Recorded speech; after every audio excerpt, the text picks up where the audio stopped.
It does seem like there would be a lot of responsibility of being a citizen, like there would be actual tasks or responsibilities and so is the idea that if you were chosen to do a specific task, because I believe it would be randomly chosen, that you would be compensated for the time and effort that you would have to put forth there? Yeah, I think there is compensation for citizens, whether you're chosen or not. They get a part of the burned, they get a part of the newly allocated SORA from the token bonding curve. Okay, so it's just there's just kind of it's a reward that they get just for being a citizen, no matter what. Going beyond that, I think that needs some careful thought.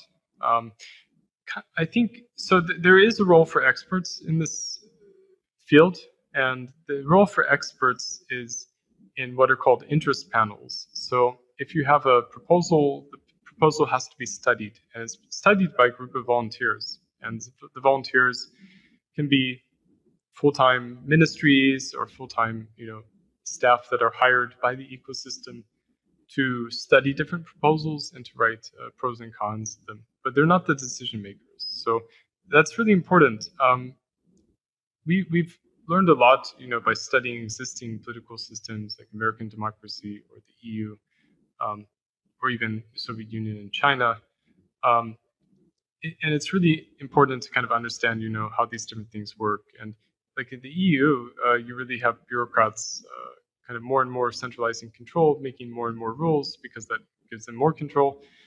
And really, that's not the type of system that you want.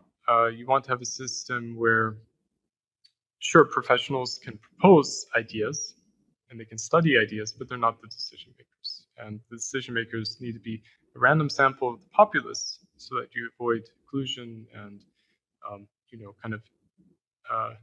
you don't want to choose kind of a non-representative sample of a population to make decisions, because then you kind of exclude certain minorities. And Friedrich Hayek talked a lot about this and how democracy was a tyranny of the majority, and it was the way it was created there. But if you have representative samples that are randomly chosen, you have a much better likelihood that you'll be able to have even minority and extreme views represented. And that's really important. You don't want to have anyone excluded from the process. It doesn't mean that they're the only people making decisions, but at least they should have a voice.